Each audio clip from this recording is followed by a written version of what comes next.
గణేశాయ నమః, గాయత్రీదేవ్యే నమః, మహాసరస్వత్యే నమః, మాతాపితృభ్యో నమః. ముందుగా ప్రేక్షక వీక్షణ మహాశీలందరికీ కూడా నమస్కారం. అయితే 21వ తారీఖు జూన్ 2026 నుండి 27వ తారీఖు జూన్ 2026 వరకు కూడా ఈ వారం ద్వాదశ రాశుల వారికి కూడా ఎలా ఉండబోతుందో చూద్దాం. అయితే ఈ వారం యొక్క గోచార గ్రహగతులు ఎలా ఉన్నాయా అన్నట్లయితే కనుక ఈ వారం రవి మిథున రాశిలో సంచారం చేస్తూ ఉంటాడు. కుజుడు ఈ వారం వృషభ రాశిలో సంచారం చేస్తూ ఉన్నాడు. బుధుడు ఈ వారం కర్కాటక రాశిలో సంచరిస్తున్నాడు. గురుడు ఈ వారం కర్కాటక రాశిలో సంచరిస్తూ ఉన్నాడు. శుక్రుడు ఈ వారం కర్కాటక రాశిలో సంచరిస్తూ ఉంటాడు. శనివారం అంతా కూడా మీనరాశిలోనే సంచారం చేస్తూ ఉంటాడు. రాహు అయితే కనుక కుంభరాశిలో సంచారం చేస్తూ ఉంటాడు. కేతు ఈ వారం సింహరాశిలో సంచారం చేస్తూ ఉంటారు. ఈ కారణంగా ద్వాదశ రాశుల వారికి కూడా ఈ వారం ఎలా ఉండబోతుందో చూద్దాం. ఇక సింహరాశి వారి యొక్క ఫలితాలు.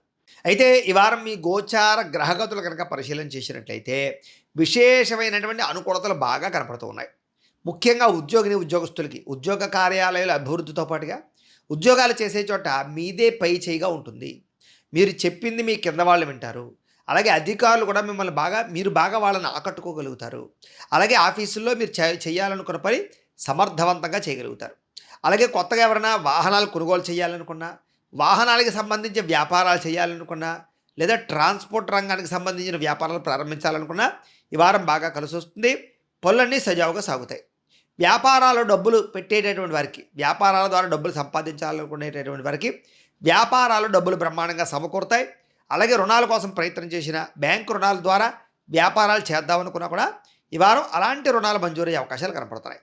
ఉద్యోగస్తులు ఏదైనా మారాలి, ఉద్యోగం మారాలి, కొత్త ఉద్యోగం సంపాదించుకోవాలి, ప్రాంతం మారాలి, లేకపోతే ఏదైనా ఫీల్డ్ మారాలనుకునేటటువంటి వారందరూ కూడా ఈ వారం యోగ్యదాయకంగా కనపడుతుంది. కాబట్టి గట్టిగా ప్రయత్నం చేయొచ్చు. వస్త్ర వ్యాపారస్తులందరికీ కూడా అనుకున్నంత ఆదాయ లాభాలు లేకపోయినా కూడా నష్టాలైతే రావు.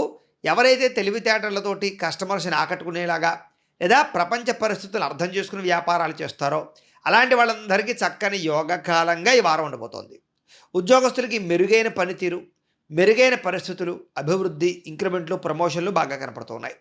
బంధువులతో కూడా వివాహం గురించి కానీ, ముఖ్యమైన విషయాల గురించి కానీ, లావాదేవీల గురించి కానీ, ఆస్తి వ్యవహారాలు కానీ బాగా చర్చించే అవకాశాలు ఉన్నాయి. లేదా ఏదైనా పార్టీషన్ వ్యవహారాలు కానీ, ఆస్తులకు సంబంధించినటువంటి లావాదేవీలు కానీ ఈ వారం బాగా అనుకూలిస్తుంది. కుటుంబ సభ్యులతో కలిపి ప్రయాణాలు చేయడం కానీ, శుభకార్యాల్లో పాల్గొనడం కానీ, విందు వినోద సౌఖ్యం కానీ, సంతోషంగా కష్ట సుఖాలు పంచుకోవడం కానీ చేసే అవకాశాలు ఉన్నాయి. ఆర్థిక పరిస్థితి అయితే బ్రహ్మాండంగా మెరుగుపడుతుంది. అప్పులు బాధలు చాలా శాతం తగ్గుతాయి. కొత్త రుణాలు మంజూరు అవుతాయి. స్నేహితుల నుంచి మాట సహాయం అందడం కానీ, స్నేహితులు మిమ్మల్ని మెచ్చుకోవడం కానీ, స్నేహితుల ద్వారా ధనాదాయాన్ని పెంపొందించుకోవడం కానీ మీకు బాగా కలిసి వస్తుంది. ఏ పని ప్రారంభం చేసినా కూడా దిగ్విజయంగా ఆ పని పూర్తి చేసి ఖచ్చితంగా సక్సెస్ని అయితే పొందగలుగుతారు. అలాగే అనేక రకాల బాధ్యతలు, అనేక రకాల ప్రభావాలు మీ భుజాన్న వేసుకుని మోసే ప్రయత్నం చేసి ఖచ్చితంగా సక్సెస్ అవుతారని చెప్పచ్చు. అలాగే నూతన వస్తు ప్రాప్తి, వాహన ప్రాప్తి, యంత్ర పరికరాలు కొనుగోలు చేయడము, భూములు కొనుగోలు చేయడము, గృహాలు కొనుగోలు చేయడము మీకు బాగా కలిసి వస్తాయి. బంగారం మీద పెట్టుబడులు పెట్టినా, బంగారపు ఆభరణాలు కొనుగోలు చేసినా కూడా మీకు బాగా కలిసి వస్తుంది. ముఖ్యమైన వస్తువులు కానీ, వాహనాలు కానీ, భూములు కానీ ఇవన్నీ కూడా కొనుగోలు చేయడానికి మీకు అప్పులు పడతాయి. అలాగే బ్యాంకు రుణాలు మంజూరు అవుతాయి. మంచి ప్రదేశాల్లో ఇల్లు మారడానికి, అద్దెలు మారడానికి కూడా కలిసి వస్తుంది. అలాగే గృహ సంబంధమైనటువంటి విషయాలు, గృహ సంబంధమైన పెట్టుబడులు బాగా యోగాన్ని మీకు కలగజేస్తున్నాయి. నిరుద్యోగులకి మీరు కోరుకున్నటువంటి కంపెనీలో ఉద్యోగాల కోసం ప్రయత్నం చేస్తూ ఉన్నా, లేదా ఉద్యోగ ప్రయత్నాలు చేస్తూ అలసిపోయినా, మంచి ఉద్యోగం రావటం లేదని బాధపడుతూ ఉన్నా కూడా ఈ వారం అయితే కనుక శుభవార్తలు వింటారు. ఏదేమైనా ఒక్కసారి మీ జాతకం కూడా ఎలా ఉందో ఒకసారి చూపించుకోండి.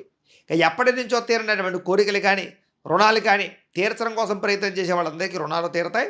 దానికి కూడా మీ జాతకంలో కుజుడు ఎక్కడున్నాడు, రాహు ఎక్కడున్నాడు, శని ఎక్కడున్నాడు అవన్నీ ఒకసారి పరిశీలన చేయించుకొని దాన్ని బట్టి ఎదరికి వెళితే రుణాలు చాలా శాతం తగ్గుతాయి. నిరుద్యోగులకి కోరుకున్న కంపెనీలో ఉద్యోగాల కోసం ప్రయత్నం చేసినా, లేదా మంచి ఉద్యోగం కోసం మారదామని ప్రయత్నం చేసినా చక్కని ఉద్యోగ అవకాశాలు అయితే కనపడుతూ ఉన్నాయి. ఎప్పటి నుంచో ఏదైనా కోరుకుని అది తీరలేదనుకున్నా, ఏదైనా ఎవరినైనా కలవాలనుకున్నా, శారీరక కోరికలు భోగాలు తీర్చుకోవాలనుకున్నా, ప్రేమ వ్యవహారాల కోసం ప్రయత్నం చేసినా కూడా అలాంటి వ్యవహారాలన్నీ కూడా ఈ వారం మీకు సజావుగా సాగుతాయి. కాబట్టి గట్టిగా ప్రయత్నం చేయొచ్చు. భార్య భర్తలు ఇద్దరి మధ్య కూడా ఉండేటటువంటి సమస్యలు పరిష్కారం అవుతుంది చెప్పచ్చు. కలయికలు, అన్యోన్యతలు, ప్రేమ, అనురాగ, ఆప్యాయతలు బాగా పెరుగుతాయి. ఇంట్లో ఉండే సమస్యలు కూర్చుని మాట్లాడుకుని చర్చించుకుని పరిష్కరించుకున్నట్లయితే కనుక మీకు చాలా శుభప్రదంగా కనపడుతోంది. ఉద్యోగస్తులందరూ కూడా యోగకాలము, అనుకూలమైన సమయము, ఉద్యోగాభివృద్ధి కనపడుతోంది.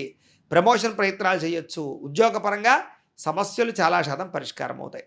అలాగే విదేశీ విద్యా అవకాశాలు అంటే చదువుకోవడానికి వెళ్ళాలనుకున్నా, విదేశాలు ఉద్యోగం కోసం ప్రయత్నం చేద్దామనుకున్నా కూడా ఈ వారం శుభతరుణంగా కనపడుతోంది. ఆగిపోయినటువంటి పనులన్నీ ఎదురుగా వెళ్తాయి. అలాగే ఏదైనా ఇంటర్వ్యూల కోసం పాల్గొందామనుకున్నా, ఏదైనా అప్లికేషన్లు పెడదామనుకున్నా ఈ వారం బాగా కలిసి వస్తుంది. ఇష్టమైన వాళ్ళతోటి లేదా ప్రేమించిన వాళ్ళతోటి కలయికలు, ప్రయాణాలు చేయడాలు బాగా కలిసి వస్తాయి. ముఖ్యమైనటువంటి పెట్టుబడులు మాత్రం ఖచ్చితంగా పెట్టగలుగుతారని చెప్పచ్చు. ఈ వారం అంతా కూడా అనేక రకాల ఇష్టపరమైనటువంటి కోరికలు తీర్చుకోవడానికి భోగపరమైనటువంటి లాలస బాగా పెరుగుతుంది. అప్పు చేసైనా సరే ఆ యొక్క భోగానికి, సంతోషానికి, సరదాలకి ఖర్చు పెట్టడానికి ప్రయత్నం చేస్తారు కాబట్టి అలాంటి విషయాల్లో జాగ్రత్తలు తీసుకోండి. దుబారా ఖర్చులు చాలా శాతం తగ్గించడానికి ప్రయత్నం చేయండి. కాకపోతే అవసరానికి సమయాన్ని డబ్బులు చేతికి అందుతాయి, మొండి బకాయిలు వసూలవుతాయి, ఆదాయపరమైనటువంటి వ్యవహారాలు బాగా సాగుతాయి. మొండి బకాయిలు వసూలవడమే కాదు, అప్పులు కూడా పుడతాయని చెప్పొచ్చు. విద్యార్థులకి తల్లిదండ్రులు పడేటటువంటి కష్టాన్ని చూసి వాళ్ళ కష్టం ఎలాగైనా తీర్చాలి, బాగా చదువుకోవాలి, గొప్పవాడిని అవ్వాలి, పరీక్షా ఉత్తీర్ణుడు అవ్వాలి, మంచి ర్యాంకు తెచ్చుకోవాలి, అద్భుతమైనటువంటి స్థాయికి నేను వెళ్ళాలి అనేటటువంటి ఆలోచనలు పెరుగుతాయి. అలాగే క్రీడా నైపుణ్యం, క్రీడలలో కూడా బాగా రాణించగలుగుతారు. అలాగే పరీక్షలు రాసేటప్పుడు కానీ లేదా అసైన్మెంట్లు రాసేటప్పుడు కానీ, రాత పరీక్షలు, పోటీ పరీక్షలు, కంప్యూటర్ కోర్సులు చేసేటప్పుడు కానీ ప్రత్యేక శ్రద్ధ పెట్టే అవకాశాలు అయితే కనపడుతున్నాయి. విదేశాల్లో చదువుకునే వారికి పార్ట్ టైం జాబులతో పాటుగా విద్యా అవకాశాలు బ్రహ్మాండంగా కనపడుతున్నాయి. ఉద్యోగస్తులు కూడా నూతన ఉద్యోగ ప్రయత్నాలు ఫలిస్తాయి. శుభవార్తలు వింటారు. పర్మనెంట్గా వారికి పర్మనెంట్ అయ్యే అవకాశాలు కనపడుతున్నాయి. చాకచక్యంగా సంతోషంగా ఉద్యోగ కార్యాలయాలు పాల్గొనడమే కాకుండా తోటి ఉద్యోగస్తులతో సమస్యలు పరిష్కరించుకోగలుగుతారు. విదేశాల్లో ఉద్యోగాలు చేసేవారు కూడా ఉద్యోగ అభివృద్ధి కనపడుతుంది, ఆదాయం పెరుగుతుంది, మంచి అవకాశాలు వస్తాయని చెప్పచ్చు. కొత్త కొత్త ప్రాజెక్టులు చేపడే అవకాశాలు కనపడుతున్నాయి. స్త్రీలకి మానసిక వ్యధ తగ్గుతుందని చెప్పచ్చు. బంధు సౌఖ్యం కనపడుతోంది. ప్రేమించిన వాళ్ళతో శారీరక కోరికలు తీర్చుకుంటారు. అలాగే వివాహం కోసం ప్రయత్నం చేసే వారందరికీ వివాహ యోగ్యతలు కనపడుతున్నాయి. సంతానం కోసం ప్రయత్నం చేసే వారికి సంతానం పట్ల ఆసక్తి, అలాగే సంతానం కలిగే అవకాశాలు కనపడుతున్నాయి. కుటుంబం పట్ల ప్రేమాభిమానాలు బాగా పెరుగుతాయి. పుట్టింటి యొక్క ప్రేమాభిమానాలు కూడా బాగా పెరుగుతాయి. పుట్టింటి నుంచి వస్తులాభం కనపడుతుందని చెప్పచ్చు. బంగారపు ఆభరణాలు కూడా కొనుగోలు చేసే అవకాశాలు అయితే కనపడుతున్నాయి. వ్యాపారాల కోసం కానీ ఉద్యోగాల కోసం కానీ స్త్రీలు ప్రయత్నం చేసినట్టయితే కనుక ఈ వారం మీకు సునాయాసంగా మంచి మంచి ప్రదేశాల్లో ఉద్యోగ అవకాశాలు, వ్యాపార అవకాశాలు కూడా మీకు వస్తాయి. కాకపోతే కొంతమంది వ్యక్తులు నమ్మించి మోసం చేసే వాళ్ళు ఉంటూ ఉంటారు. నమ్మక ద్రోహానికి గురయ్యే పరిస్థితుల్లోనే జాగ్రత్తగా ఉండండి. తెలియని వాళ్ళ గురితో జాగ్రత్తగా వ్యవహరించండి. వ్యాపారస్తులకు ఒడిదుడుకులతో కూడుకున్నటువంటి ఆర్థిక ప్రగతి కనపడుతోంది. సులువుగా ఏ పని సాగదు. స్వల్ప ఇబ్బందులు, ఒడిదుడుకులు మాత్రం ఖచ్చితంగా ఉంటాయి. తద్వారా వ్యాపారాల్లో ఖచ్చితంగా లాభాలు అయితే మాత్రం ఉంటాయి, కానీ ఇబ్బందులు మాత్రం బాగా తలెత్తుతాయి. అరువులు అప్పులు ఇవ్వకండి. వ్యాపారం విషయంలో 1కి 10 సార్లు ప్రపంచం ఎలా ఉంది, పోటీతత్వం ఎలా ఉంది, కాంపిటేటివ్గా ఎవరు మనకు వ్యాపారానికి మనకన్నా బాగా వ్యాపారం చేయగలుగుతారనే విషయాలు బాగా ఆలోచించుకొని వ్యాపారాల్లో పెట్టుబడులు పెట్టి కస్టమర్స్ని ఆకర్షించుకున్నట్లయితే కనుక వ్యాపారపరంగా ఈ వారం అంతా కూడా మీకు శుభప్రదంగా ఉంటుంది అని తెలియజేస్తూ, గోబ్రాహ్మణేభ్యః శుభమస్తు నిత్యం. లోకా సమస్తాః సుఖినో భవంతు. స్వస్తి.